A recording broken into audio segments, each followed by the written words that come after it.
It's fugitive Australian journalist Shane Dowling from the website kangaroocourtofaustralia.com. Now, Peter Dutton's fraud and theft when he was Home Affairs Minister is one step closer to putting him in jail. A government report has been leaked, in part today, and it's in a story in the Sydney Morning Herald. And I'll read you out the first few paragraphs of that article in a second. But firstly, just a quick overview of the background. Now, I've written a couple of articles recently.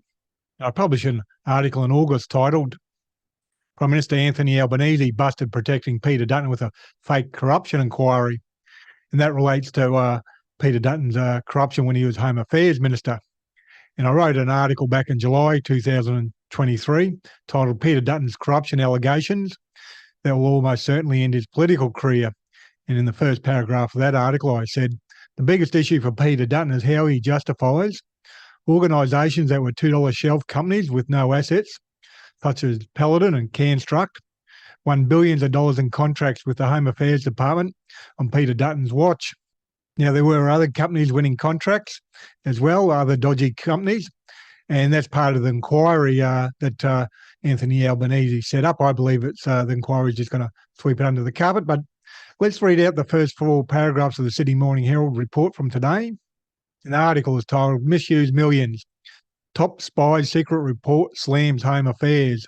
And it starts off, a classified inquiry by ex-spy Chief Dennis Richardson has provided a scathing assessment of how Australia's Department of Home Affairs managed hundreds of millions of taxpayers' dollars for the offshore asylum-seeking processing system. Whistleblowers also confirmed that Richardson said he would pass on their details to the National Anti-Corruption Commission after they raised allegations of graft and crime during his Albanese Government Commission inquiry into contracting under the so-called Pacific Solution. The revelation that the review is highly critical of the way the department manages Australia's offshore processing procurement regime was confirmed by official sources who have read Richardson's still secret report but are not permitted to discuss it publicly. Home Affairs Minister Clare O'Neil received Richardson's report weeks ago but declined to answer questions about whether it would be released, stating only it was under review. The Richardson inquiry is currently under consideration by the government, the spokesperson for O'Neil said. Now, there's 2 issues out of that I want to raise above and beyond the corruption allegations. And firstly, Dennis Richardson, the ex-spy chief who conducted the inquiry, said he'd pass on the whistleblower's details to the National Anti-Corruption Commission. Well, I call bullshit on that. If you're one of the whistleblowers, contact the National Anti-Corruption Commission yourself. Don't rely on Dennis Richardson passing on your details. He's full of shit. He's one of the clowns who said that Australia did nothing wrong and committed no crimes when they bugged the East Timor government's officers back in 2004 when we were trying to rip them off for gas and oil money. Secondly, who was leaking details of the report to the media? That's Home Affairs Minister now is Clare O'Neil. We got a whistleblower, David McBride, facing criminal charges in the ACT Supreme Court right now. Yet the government will leak government secrets when they feel like it, government reports when they feel like it, illegally leaking, from what I can tell.